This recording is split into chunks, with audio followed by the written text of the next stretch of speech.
The Steve Dangle Podcast with your hosts, Steve Dangle, Adam Wilde, and Jesse Blake. Well, I just woke up from a post-COVID vaccine nap, and Jesse and Steve starting off this Zoom call with just a humdinger of a conversation. Can't even fathom the interest that you're going to have in what Steve is about to tell you, because that sounds like sarcasm. He is deep in the net. Sometimes I just like a Habs overtime goal, but like deep in the net. You see what I'm saying? Oh, go Habs, by the way. Treason. Treason. Can't wait to talk about that. All right. So what happened? Chomping at the bit all day. No, I just asked Jesse, I go, hey, have you seen that video of them restoring seats at a soccer stadium with a blowtorch? These seats have been sun-bleached over many years, and then they take a blowtorch to it, and it's all better. It looks brand new. And I thought that was interesting, and my friends don't. Really cool. And then you got into a conversation about a shark. I don't know how you jumped from seat to shark, but you did. It's got 6 gills per side, and they found it at a depth of 3,300 feet, which I think is really cool. Is it a new shark? Is it an old shark? Is it just a shark that they're like a neighborly shark? Like, what's the deal with the shark? I don't know. I gotta. All I see is the video, and it's you're cool like talking about. You're telling me about the shark's vert or something like that. It's like, dude, what's the context here? The shark can jump higher than Morgan Riley. Okay, there it is. All right, so these are the top 2 things on the front page of Reddit. No, not even necessarily. It's just 2 things I happen to see. Jesse. Oh, okay. Jesse. Okay. Jesse. Do you think there's ever any way that you would have found similar content to Steve? No. I'm not even logged in though, so like it's not catering to my interest. It might be GPS not GPS. Geo specific. Yeah, they'd be like, that's Dangle's neighborhood. One of the things on my front page today was me. So imagine my surprise when I saw me and how much of a traitor I am to the Toronto Maple Leafs. Okay, so yeah, let's talk about that, because there was a tweet last night that I think a lot of people misinterpreted that you sent out about the Leafs being, or the Habs being money in the bank or something like that. What did you say? Okay, here, I'm trying to find it. So someone goes, so what I initially did was I thanked everyone for watching the stream. Watch a Habs game with Steve Dangle. The numbers are incredible. Yeah. It's so good. And the numbers, I was so surprised and pleased with how good the numbers were, despite we had just gremlins yesterday, just horrible technical difficulties that thankfully sorted themselves out by about halfway through the game. And all throughout the third and overtime, we were good. And so someone who I'm sure regrets ever tweeting me said, so how twisted are your emotions at being paid to stream the finals, but there are no Leafs? Because we're going to be doing Watch a Habs game with Steve Dangle in the Stanley Cup Final this year because the Habs are there. And I said, the Habs have literally put more money in my pocket than the Leafs these playoffs. I've honestly never disliked the Leafs more. Those are 2 separate thoughts, as demonstrated by the separation of sentences. I go, the Habs, man, pleasure doing business with you. LOL. I'm having a blast doing these streams. If I waited for the Leafs, I'd be waiting forever. Giddy up. So Jesse, how do you interpret that statement? I interpreted that a very sleepy individual decided to fire up twitter.com and ramble on for a couple sentences. That's a fair point. This is my fault. My fault. So I guess I got a bunch of. Here's the thing, Steve. That's also not what I was saying. You're a traitor, Jesse. What were you saying, Jesse? What were you saying? No, I was just saying. It's just you had like 4 different thoughts in one tweet, so I can understand why it was misinterpreted. But all you had to do is just say, "Hey, it's been fun to do the streams," which I think you could have just said. Yeah, right. Did you? Okay, misinterpreted. Fine. Do you see anywhere in there where I was like, "I'm not cheering for the Leafs anymore. I'm a Habs fan now. I'm a fan for hire." No, anybody who interpreted that way completely missed the point. And the whole thing, the whole reason you do that. The whole reason you tweeted is because you're mad at the fucking Leafs, man. I am mad at the Leafs. All right. So I am mad at if you're a Leafs fan and you're not mad at the Leafs right now, I don't understand how you ever watch a game and cheer for them. Jesse, are you mad at the Leafs? Because bad things don't register for you. I don't understand how good things do then. Like your radar, your whatever, something's broken in there. Something's not working properly. Jesse, you mad at the Leafs? I am not thinking about them, which I think is worse. Yeah. So yes, and yes.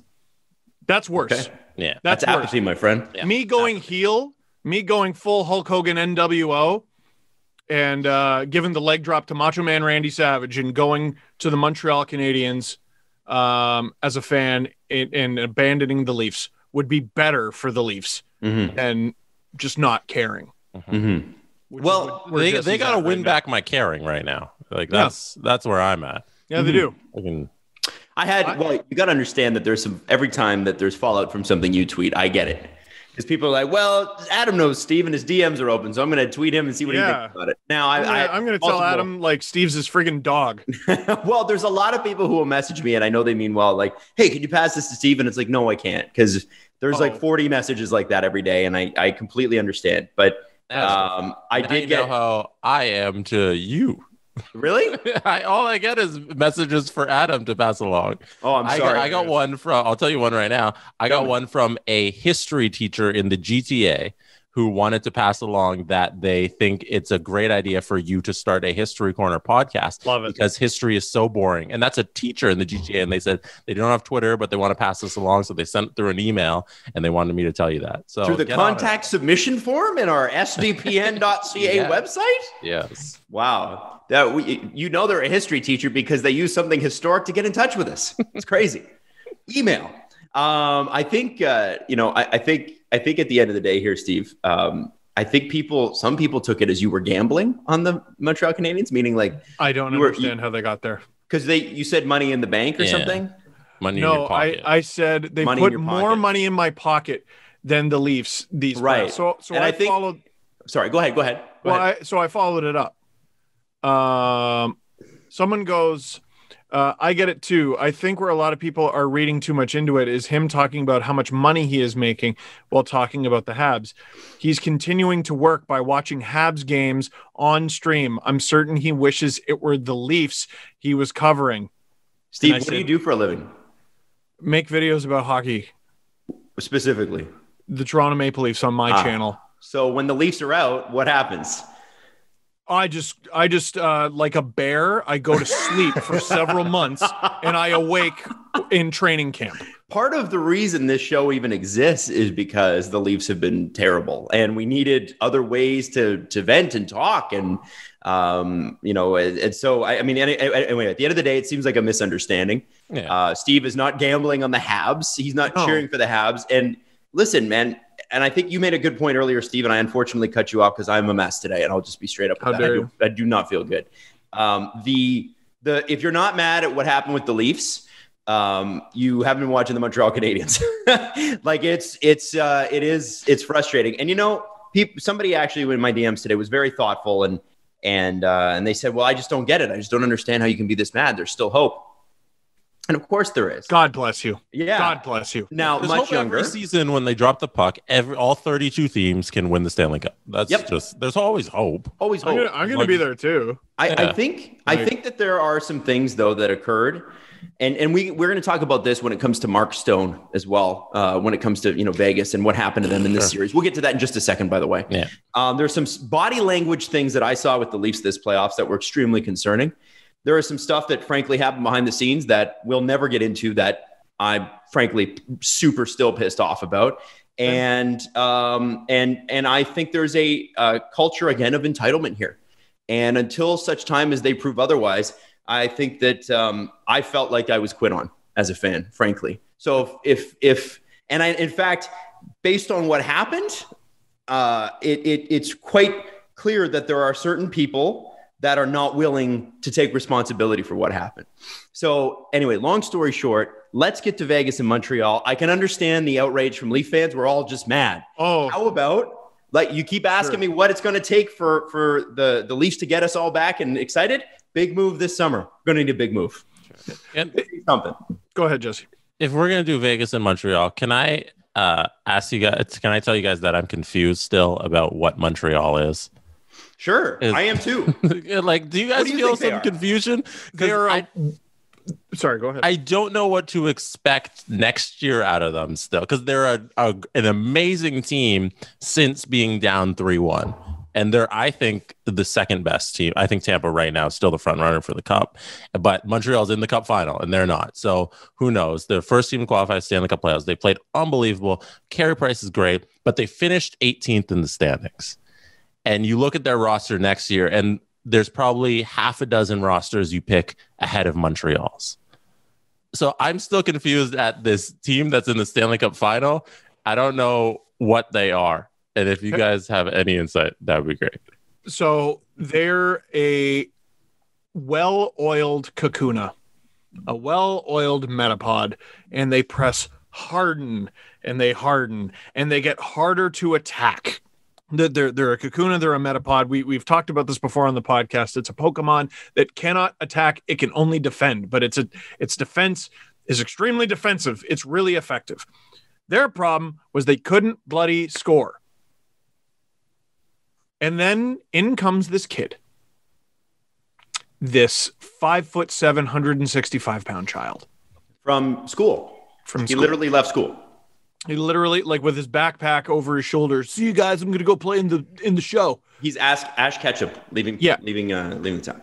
And he goes to Laval, and it's very obvious right away. Oh, no, he doesn't belong here at all. Goes to the NHL. His first 2 goals are overtime winners.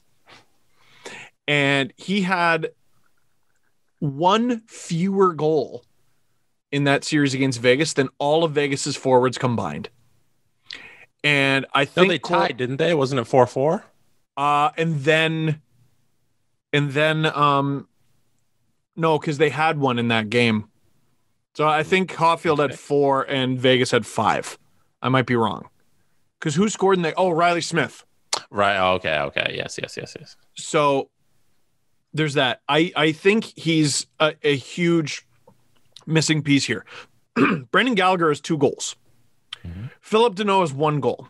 No, he has 0 goals. Shea Weber has 1 goal, and it came last night.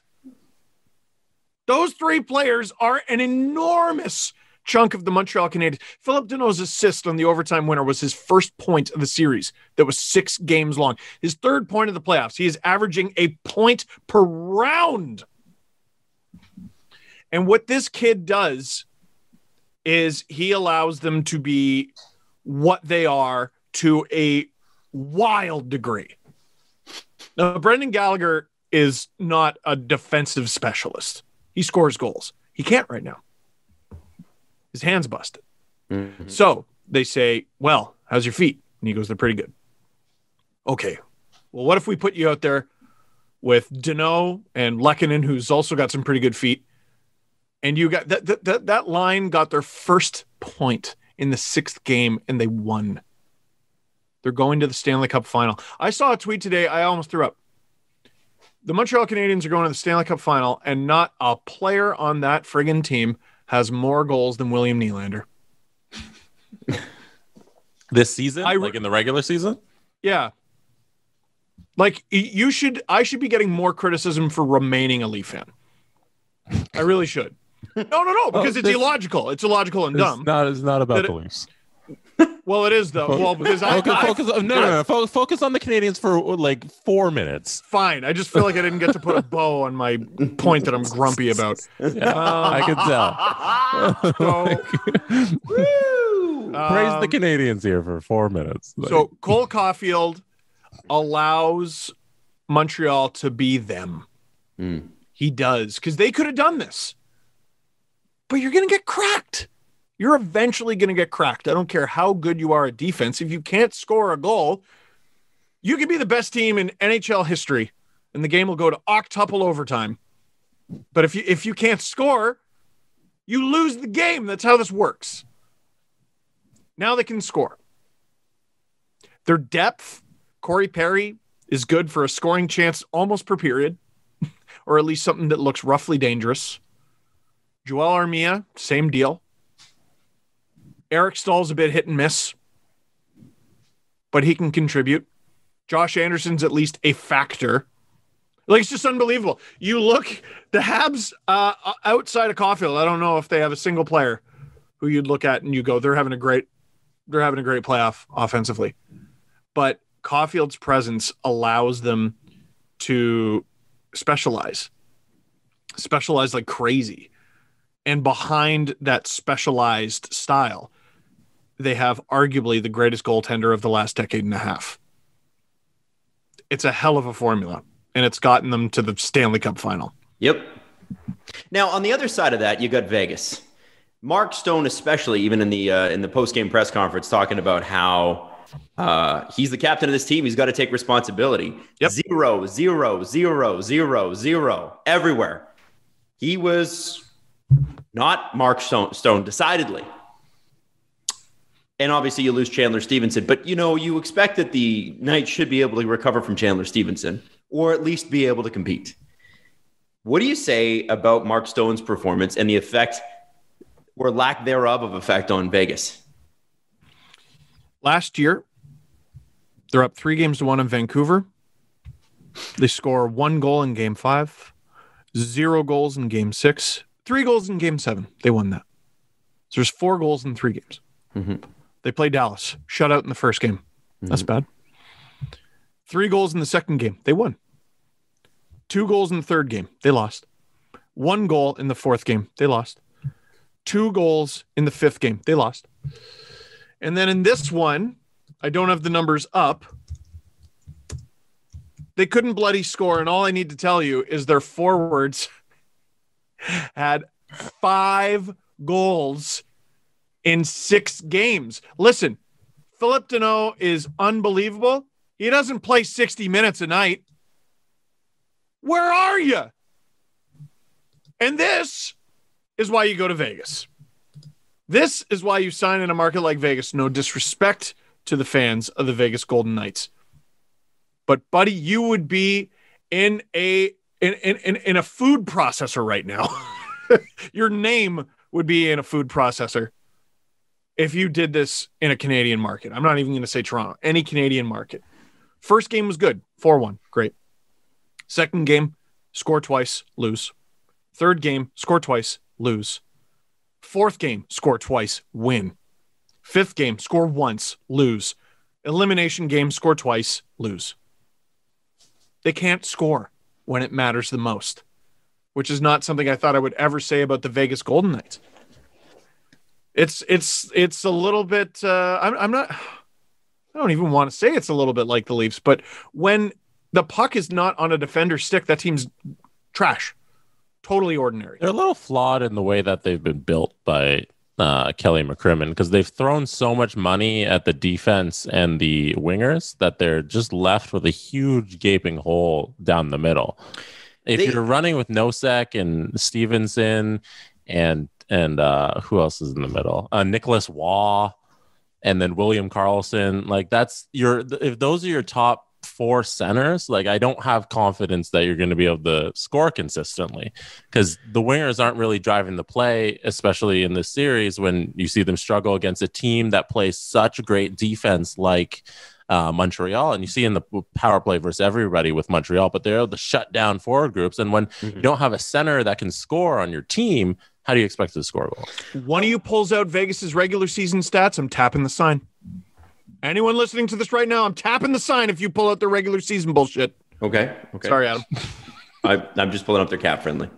Oh, no. Okay. Not you two. Oh, okay. You two. I think going out and getting a center is probably the first number one thing on McCrimmon's list this offseason. Which brings me to Jack Eichel for a second, because it doesn't have to Vegas be Eichel. It could be anybody. It does. It's Vegas, baby. But I think here's the thing with Vegas is they had a team that surprised a lot of people a few years ago. And, they're a top 2 team in the NHL, top 4 in the playoffs, pretty good, right? Hard to criticize. But when it does come down to the Final Four, you do have flaws that are exposed. And I wondered if, can you be a victim of making too many moves? Like I look at and this is pre-cap era, so you have to kind of bear with me on this. the Toronto Maple Leafs used to trade too much.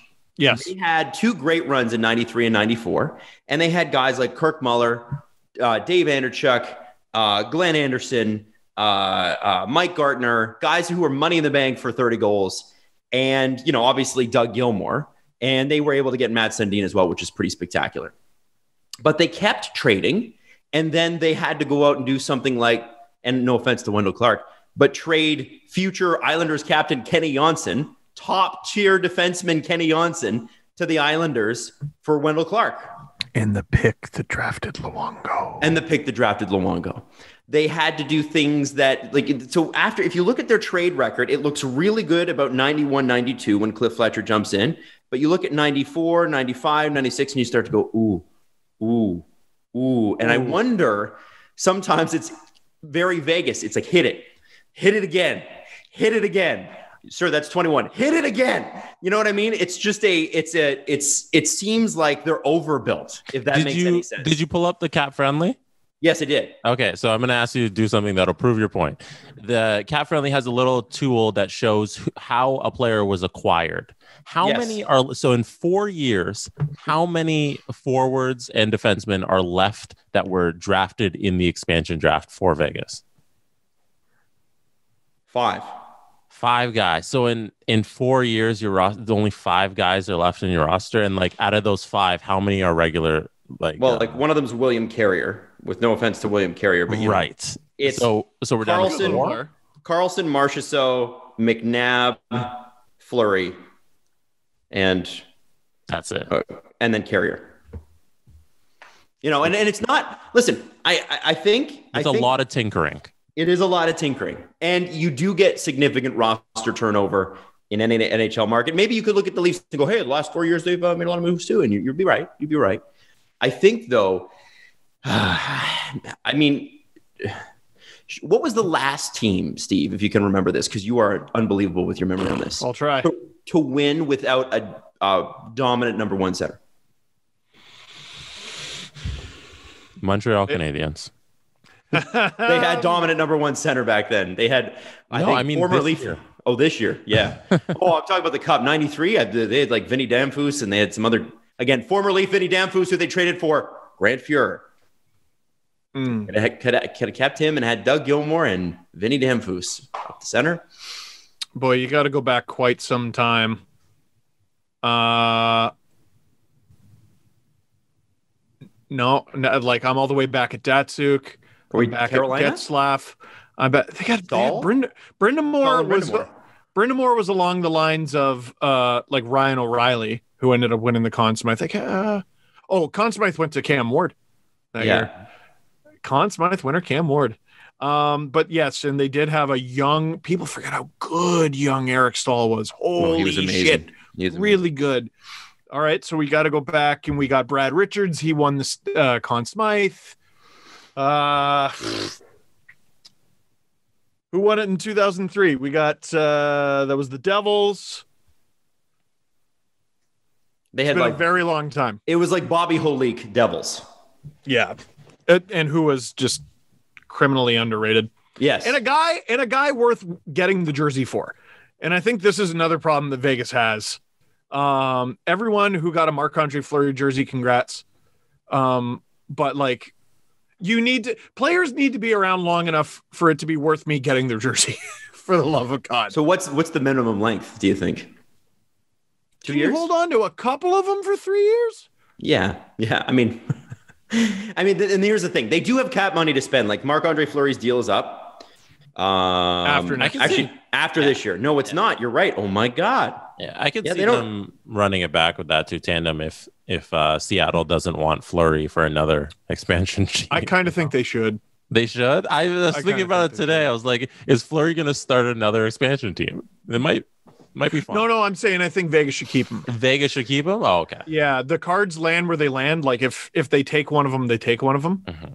I mean, Leonard's got 4 years left. Mm-hmm. So I would assume they're protecting Leonard over Fleury. Yeah. But because of his age, I don't know. It's very good. It's a very interesting thought. And who knows? You know what else is interesting is there could be side deals that have already been made, and we just don't know. Yeah. Hey, that was the case with Fleury, was it not? I have a question. Ron Francis, does he have any? I know he was in management in Carolina for a long time. There was rumors of him coming to Toronto, never happened.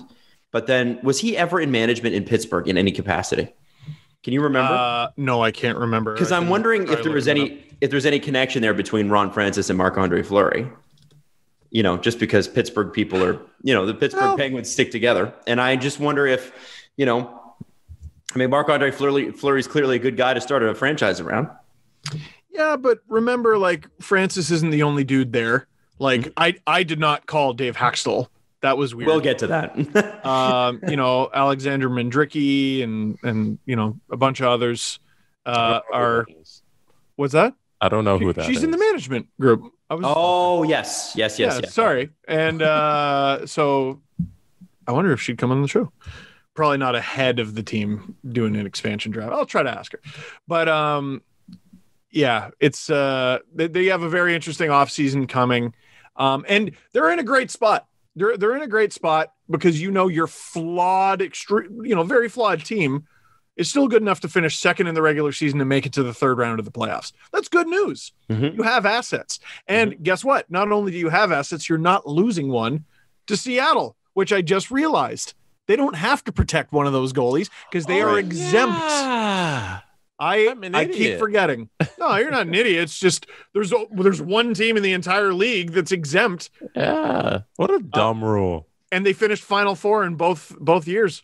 I think what? Dumb rule, but that was the rule from the beginning. Yep. I think it's good. Let them. Why not? Good for them. They went to the Cup final. Yeah, nobody thought they were going to the Cup final. No one thought that. It is the NHL's fault. Do anything. Vegas' success is the NHL's fault. And that's good because they want to attract more franchise tags. Believe me. The next one, Vegas costs $500 million. Seattle costs $750 million. The next one's going to be $1 billion. And the NHL wants at least 4 more. You know that. So it's believe me when I tell you, this is great. They want the Kraken to be really good as well. Now, I do want to. Vegas is Stanley Cup final, first round exit, conference final. Yeah. Second round exit, I think. Weren't they last year? Did they lose to Dallas in the second or third round? Third. Oh, it was third. They beat the Canucks in the second. That's pretty great. I don't remember who they beat. That's pretty great. Well, I'm sure they addressed the centerman thing because one thing you say about Vegas is they are not afraid to make a trade. I sort of wish the Leafs had a little bit of that when it comes to the big players because I think we could use a change. But Vegas, I would be shocked if Chandler Stevenson is center number 1 next year. Be shocked. And that's nothing against him.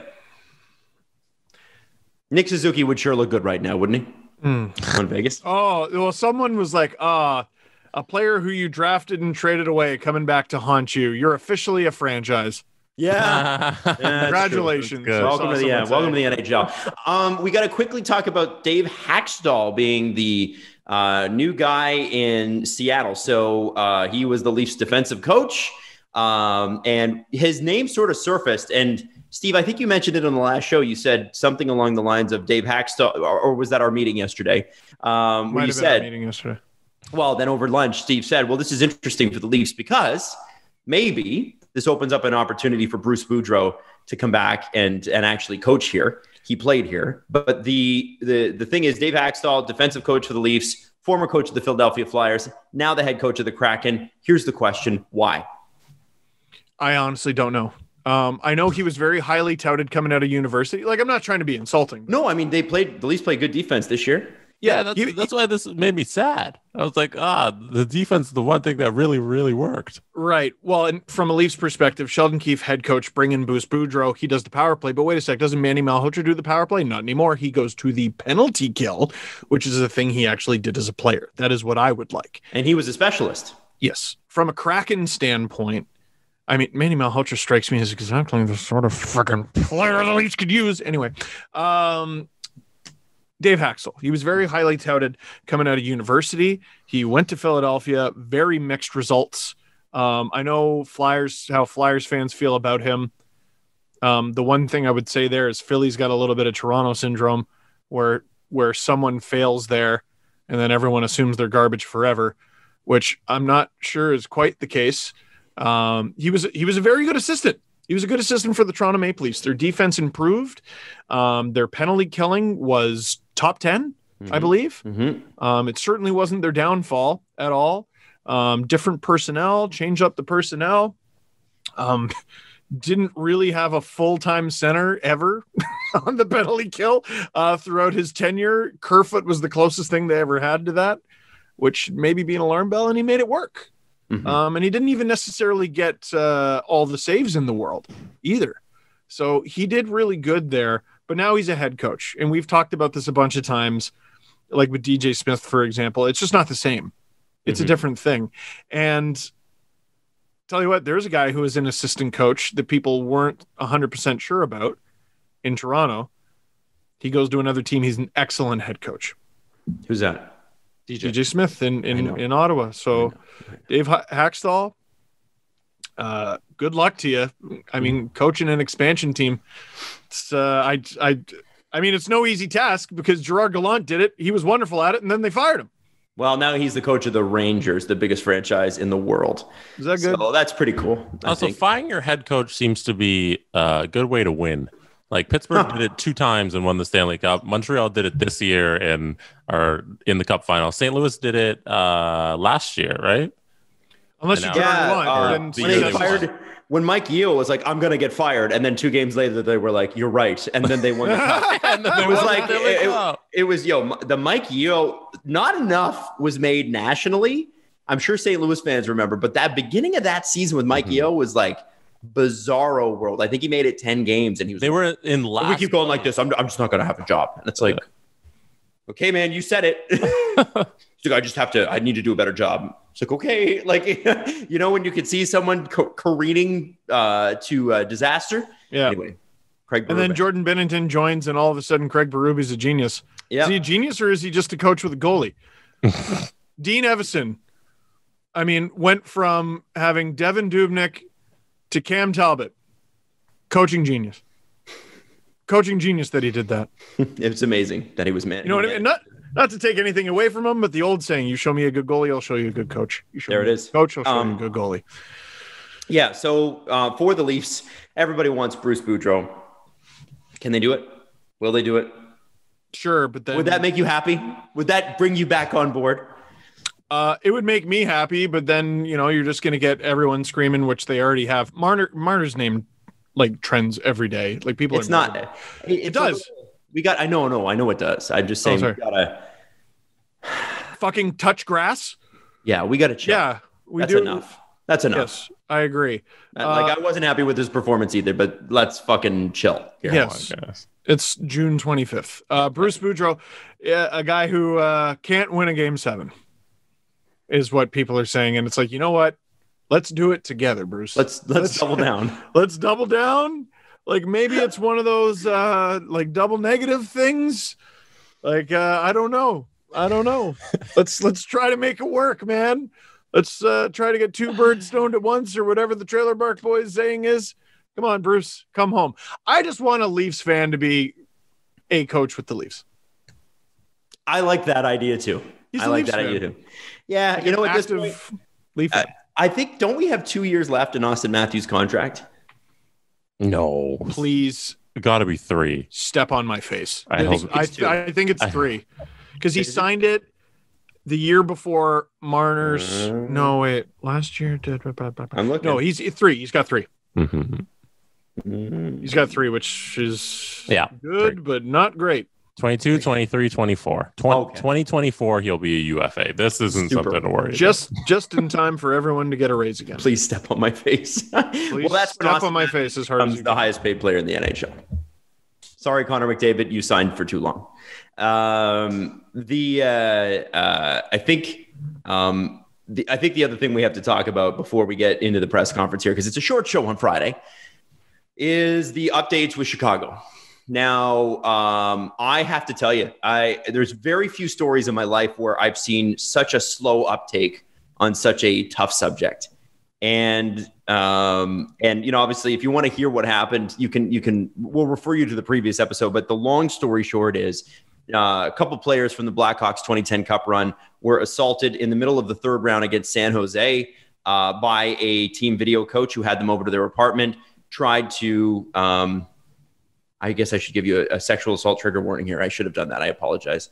Tried to, I don't know what the right term is, but tried to come on to them.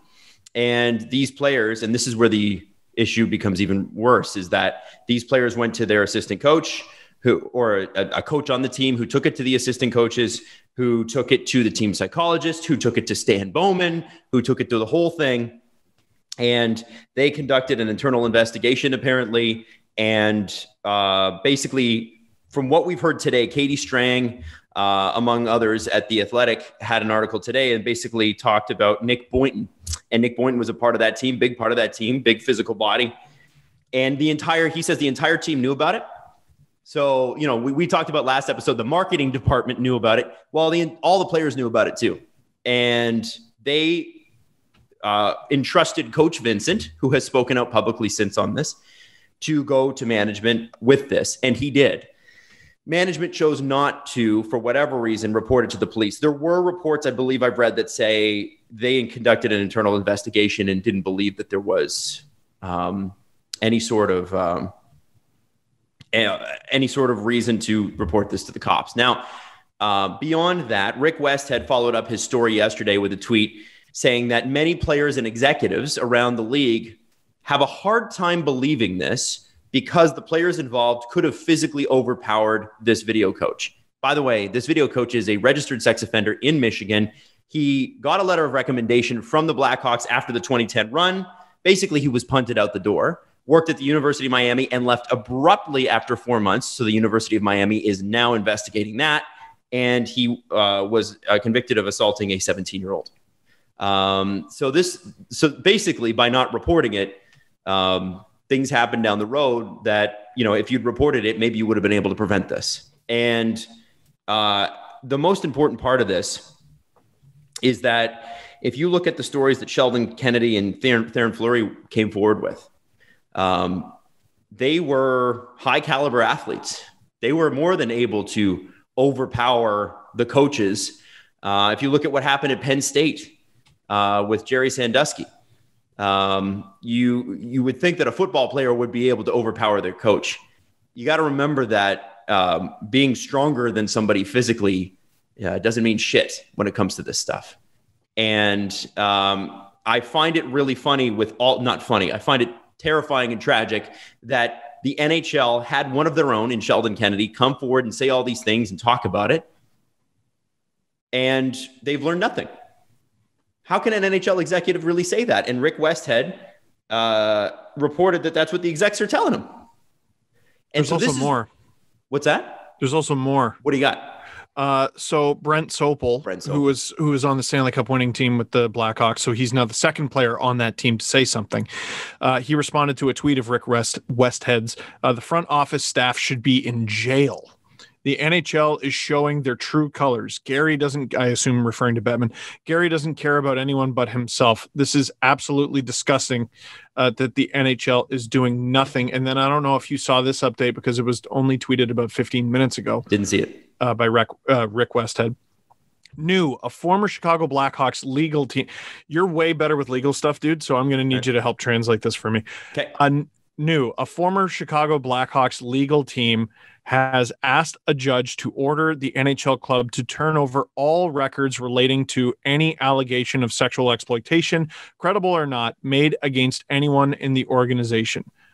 This would include management, players, etc. Second tweet: plaintiff lawyer tells me plans also in works for issuing subpoenas to current and former Blackhawks executives. Under Illinois law, witnesses can be deposed for up to 3 hours. Can go longer if lawyer gets okay from judge. So what that will mean is plaintiff lawyers is the person who's filed, John Doe in this case, because it is a former player, but they're asking to keep their name sealed for now. The plaintiff lawyer is going to get every single record of any sexual misconduct that has happened in the Blackhawks organization ever since they kept keeping records, whether they've kept those records or not. Now, this is the interesting thing. We don't know that this was ever even filed. And if it wasn't filed, if this was dealt with verbally, we don't know whether this was written down. We don't know if they made note of this with their whatever their HR team is. If this was not written down, it's even more damning. So it's damning if they wrote it down and did nothing. If they did if they didn't write it down, it's even worse. So both options suck here. And this is going to get worse and worse and worse. You know, one of the things that these lawyers will do is first off, they'll take their time and they're going to go through every email and they're going to go through every text message. And these things have to be turned over. There's records of them everywhere. You have to turn them over. They're going to go through every single little sentence. And, you know, the interesting part here is obviously the NHL is silent on this. The Blackhawks are silent on this. From what I'm hearing from people who live in Chicago, I can't verify this. A lot of the media there is silent about this. There's not a lot being said. There was people who listen to this show who are like, I literally have not heard this and I live in Chicago. And I got to say, I'm incredibly disappointed in the media on the reporting of this story, because we're just a little podcast, and I know we're trying to get the story out there through our voices and report on it. And like Rick Westhead is obviously doing all of the heavy lifting. But a story like this, when you get into the details, it feels like a national controversy. It feels like it should be not sports news, but news, mainstream news. This should be something talked about on CNN. It's the Chicago Blackhawks are a $1 billion company, and you have a cover up of a sexual assault on professional athletes that potentially led to the sexual assault of a minor. Exactly. Like that's insane. And it's so little is being made of it. It seems like right now the steam is picking up, but the story's been out there. How is there not more people talking about it? So I just want to say I'm disappointed in the media from that perspective. So I did get a tweet from Mario Terabassi. Mm-hmm. You guys are 100% right on with everything in here. I will say, though, Dave McKinney and Tony J. Arnold of WBEZ, I guess that's in Chicago, along with Rick Westhead, have been on the story since the beginning. Those three deserve the biggest props on the investigation. You know, ESPN's picked it up. We're starting to see more and more outlets talk about it. Obviously, it's a thorny legal issue, and you don't want to libel yourself, which is why we just keep repeating the stories that we hear. Because we can't, you know, you can speculate, but you can't really say, well, this happened, because we have no idea. We weren't there. But at the crux of the issue is, you know, if this went unreported to the police, why? Under what circumstances is that acceptable? And I'm curious to know where this goes from here. And there are some big names involved. So we talk about how much this is spreading. You got Brent Sopel and you've got Nick Boynton both out saying that everybody knew. Brent Sopel saying that head office should be in the in jail. Now that's probably hyperbole on Brent Sopel's part, but he's pissed, and you can understand why. And he probably knows the person and knows what happened and knows who it was, as everybody on the team apparently did. So here's the problem for the NHL. Stan Bowman is still the GM of the Chicago Blackhawks. We, according to court filings, you know, he knew, according to court filings. The head of player personnel was Mark Bergevin. The assistant general manager was Kevin Cheveldayoff. The head coach was Joe Quenneville. The biggest week of the NHL is about to begin in 5 days. Right. Stanley Cup Finals. And isn't it weird that this story is breaking at the same time in the playoff calendar as this event happened, towards the mid to late third round? And if I were to say something, it's, you know, teams don't want anybody messing with their vibe if they're about to go to the Stanley Cup final.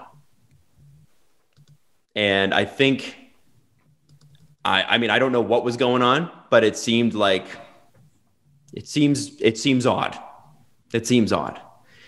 And I don't know how to explain this beyond what we're talking about here. We'll see what details come out. It's been crickets from the NHL and the Blackhawks, and they'll probably come out and say, if they do say anything, they'll just say, we're not going to talk about it. Yeah, we'll leave that up to the courts. We'll talk about when there's a verdict, blah, blah, blah, blah, blah. Not a good look. Lawyer boilerplate.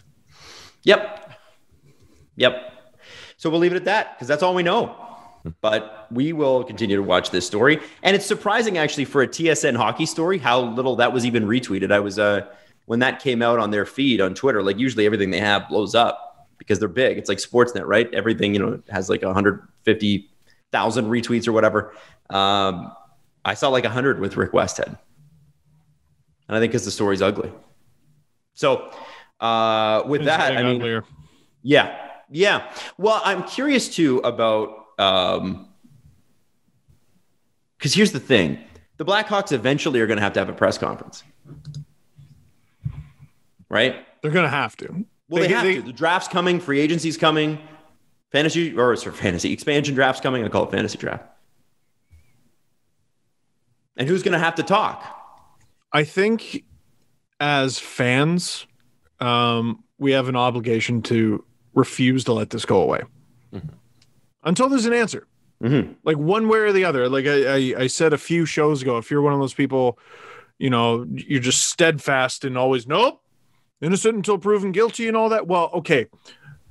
The Blackhawks are not allowing anyone to prove innocence or guilt. Right? By not going to the police with this information, allegedly,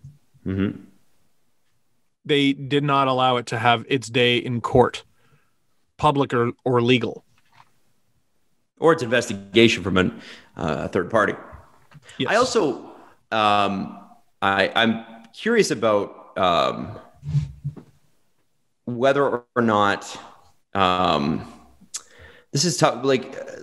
Like as Blackhawks fans, what was surprising to me, we actually released this piece as a clip on our SDPN channel. What was shocking to me is how many Blackhawks fans are like, fucking again. Seriously. Very little defense. Yeah, no defense. It was like, to a person, they're like, how the fuck am I supposed to cheer for this? There's been multiple instances of terrible things happening here. What's going on? And again, we don't know. We were not there. We don't know what the investigation was. The court will reveal all, or it won't. They'll settle, and we won't find out anything. But it went unreported. I'd still like to know why. I don't get the impression that's how this is going to go down. By the way, the player is only seeking $150,000 in damages. So this doesn't strike me as I want a bunch of money case. Does that not seem right to you? Like, you're striking at $1 billion organization. You're going to ask for $150,000. It's going to cost you more than that to pay the lawyers. They want justice. Seems that way. So we'll leave it at that for now. There are more updates. We'll feature them. Let's get to the press conference. Growing up, cereal was one of the best parts about being a kid, but I had to give it up because I realized it was full of sugar and junk and the things that you really shouldn't eat. So, like everybody else trying to cut down on carbs and sugar and unhealthy food, I realized I can't just eat everything that I want anymore. So, you have, protein shakes and vegetable shakes and powders and just, ugh. That's why I think you should try the thing that I tried, which is Magic Spoon. 0 grams of sugar, 13 to 14 grams of protein so you can get strong, and only net 4 grams of carbs for each serving. And that's only 140 calories per serving. It's keto friendly. It's gluten free. It's grain free. It's soy free. It's low carb and GMO free.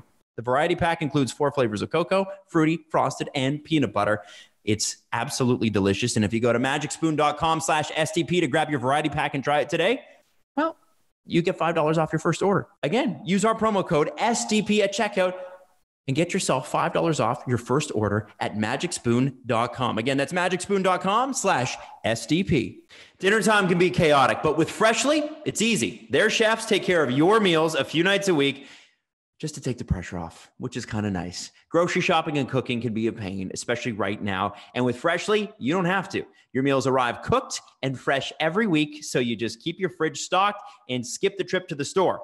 Ordering is easy, too. You just go to visitfreshly.com and choose from over 30 delicious, satisfying, better-for-you meals like steak peppercorn, sausage baked penne, and chicken pesto bowls. I'm telling you.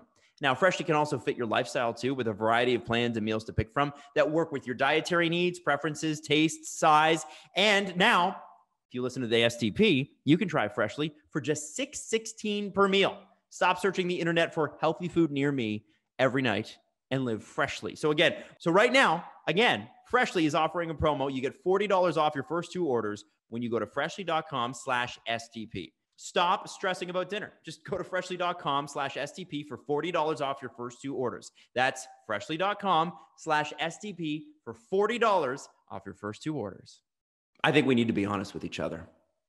I know some of us, maybe you, are sleeping with something saggy and old and in desperate need of an upgrade. You deserve better. It's time to break up with your mattress and give yourself an upgrade with Helix. Helix Sleep has a quiz that takes just 2 minutes, and it matches your body type and sleep preferences for the perfect mattress for you. Why would you buy a mattress made for someone else? With Helix, you're getting the mattress that would be perfect for the way you sleep. Do you sleep on your back? Do you sleep on your stomach? How much do you weigh? What's your partner sleep like? Helix asks you all about that. And Helix knows that everybody's unique. So there's a ton of different mattresses to choose from. Soft, medium, firm. Mattresses are great for cooling you if you get hot when you sleep, like me. And even a Helix Plus mattress for plus size sleepers. So if you're looking for a great sleep, take their 2-minute sleep quiz. They'll match you to a customized mattress that will give you the best sleep of your life. And here's the thing, 10-year warranty, and you get to try it out for 100 nights risk-free. They will even pick it up for you if you don't love it, but you'll love it. So check it out. Helix is offering $200 off all mattress orders and 2 free pillows for our listeners at helixsleep.com/STP. That's helixsleep.com/STP for up to $200 off and 2 free pillows. The Steve Dangle Press Conference. I think this is a fun exercise from @TML_Chandler. You can add 1 forward and 1 defenseman from Leafs pass, and you add it to this team. Who are you adding? So I'm going to let you pick 1 forward and 1 defenseman from all-time Leafs. Anybody who's ever put on the uniform, you could put them on next year's team. Who are the 2 guys you're taking? And they're in their prime. They're in their. You get them in their prime. You get to pick the year. I'll even let you pick the year that they are born in 2021. You know, so their age, I should say. So Steve, you're up first. Adam, you're up next. Oh, who you get? I think I am going to take. Sorry, Iggy just walked in the room. Hi, Iggy. Do you want to be on the team, Iggy? Sorry, the reason Iggy just walked in the room, by the way, is before the show, Adam, you wouldn't know this. I was telling Jesse, my door fell off. Oh. The door to the blue room. Slamming it so hard? Fell off. No, it's so when we got the carpet replaced, the door jammed like really tightly. So it's a lot of kind of pulling it, and I got to ram it in. And then I realized one of the screws was loose, so I tightened it, and then it came undone again, and I tightened it, and it's 2 screws. And then today I gently closed it, and it fell off. It's just so right now I don't have a door. That's not true. I do have a door. It's just off. Okay. Right. So to answer your question, up front, I think I'm going to go with Dave Keon. I know. Why? Well, admittedly, I'm a little young to have watched him, but he just seemed like the sort of heart and soul, take no shit guy that this team needs so desperately. And then on defense, I'm trying to think of that big bruiser. Come on. Tim Horton. Really? All right.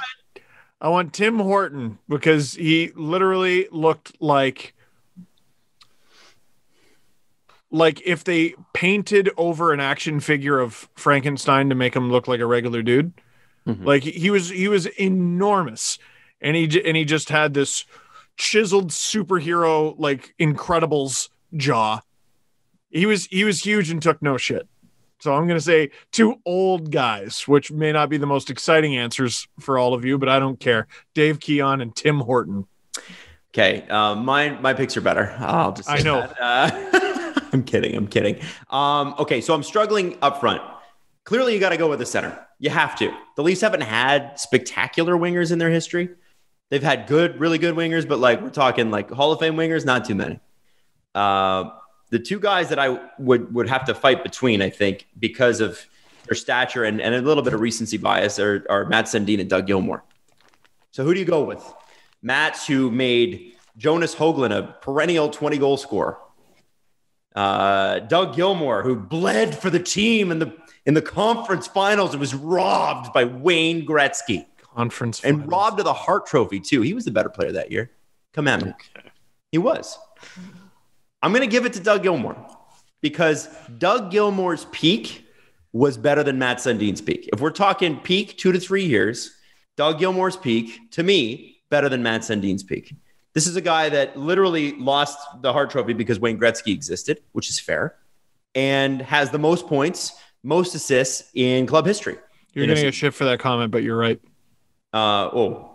He was the best. His prime was better than Matt Sundin's. Matt's was better longer. Yep. 100%. Yep. And maybe you might even be able to argue, like Doug Gilmore was a great defensive center as well and doesn't get enough credit for that. Especially, Flames fans that remember the 89 run.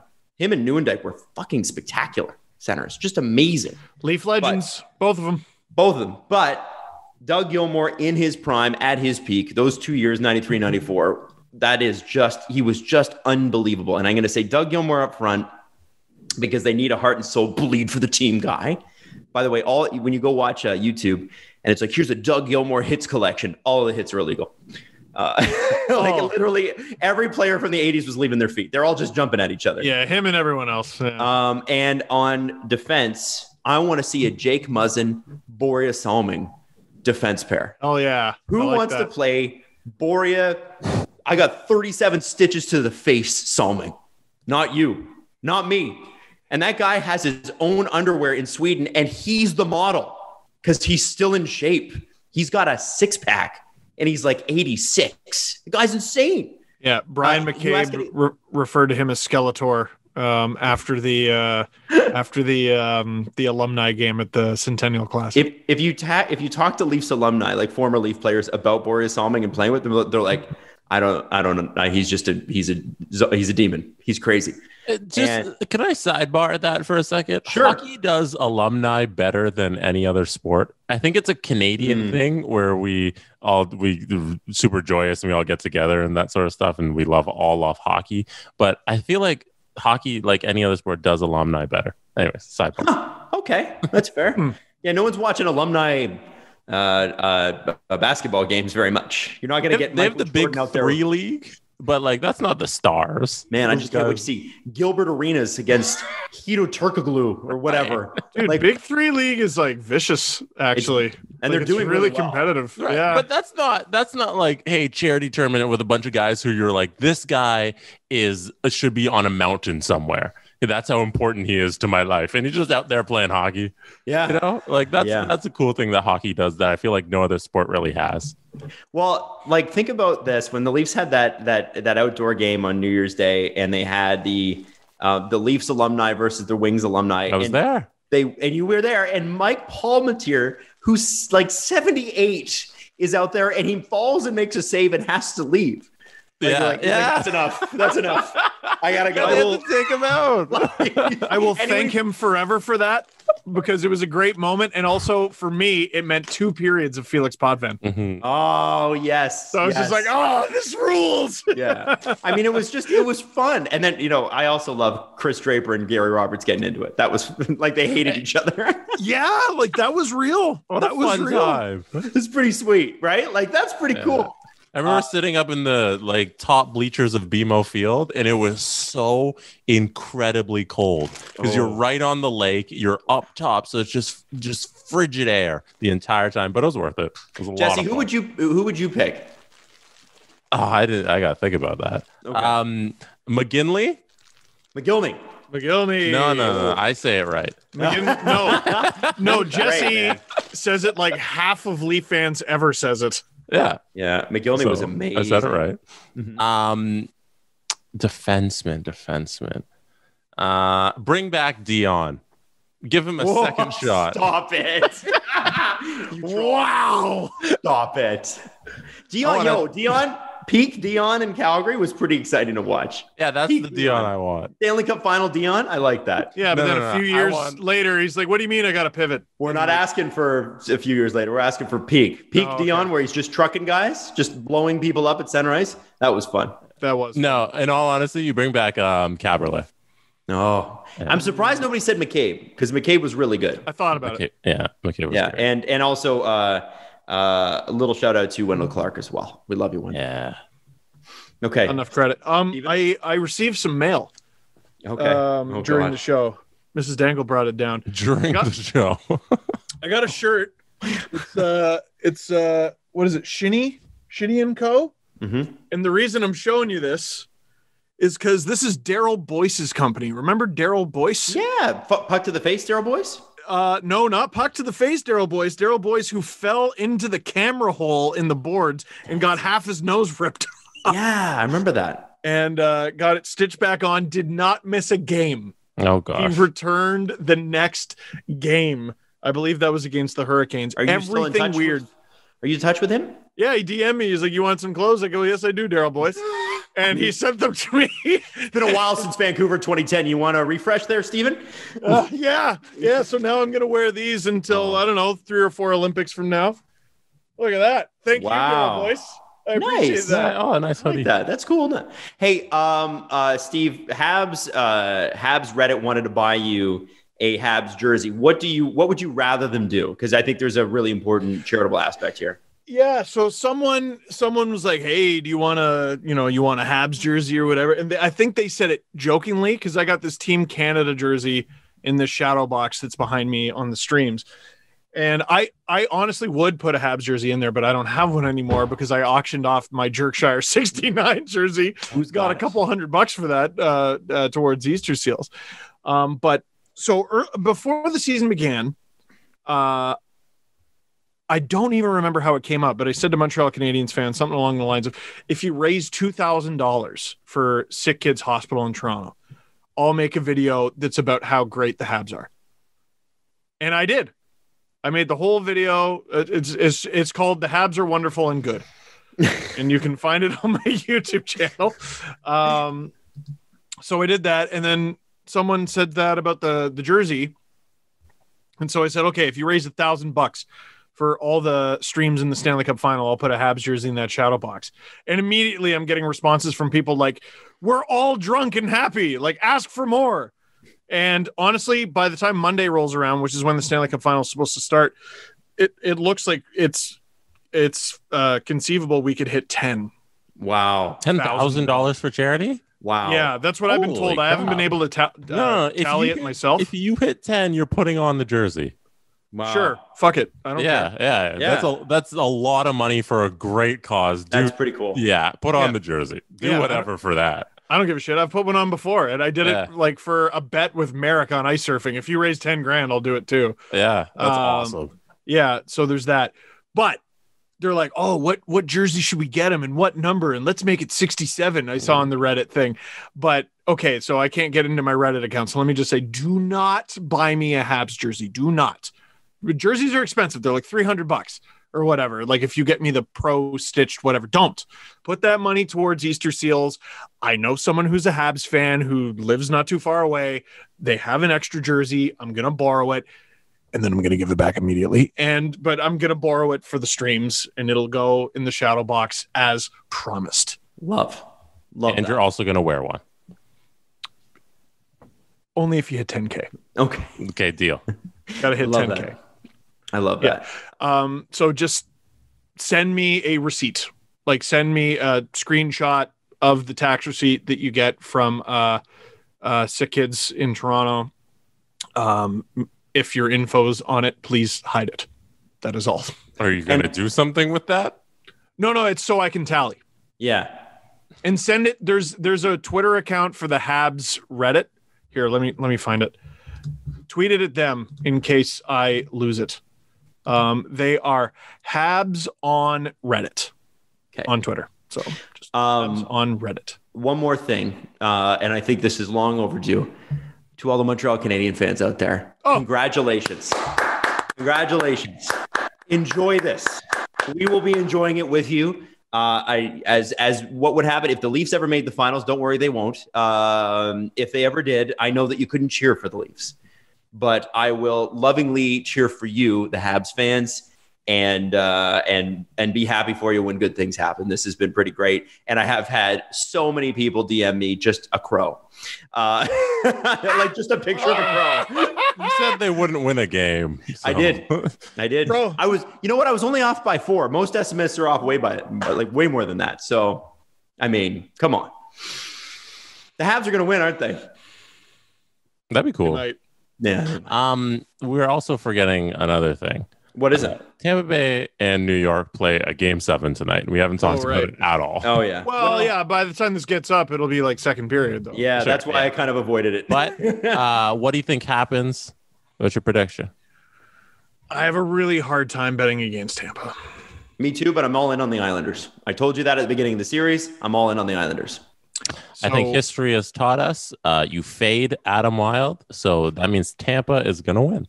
There you go. Let me just say, the Stanley Cup Final is one game away from potentially being the team Tavares left and the team Tavares never gave an interview to. And let me tell you, you're about to have a rough summer, Leafs Nation. Oh, it's going to be a rough summer. Oh. Just throw your phone away. Touch grass. Seriously. Okay, so we'll see you Monday. Love you. If you get that second vax, take a couple days off. Seriously, I'm a little sweaty and pallid today for a reason. So love you guys. Stay safe. Go Islanders. And we'll see you Monday for a Stanley Cup preview. How about that? How about that?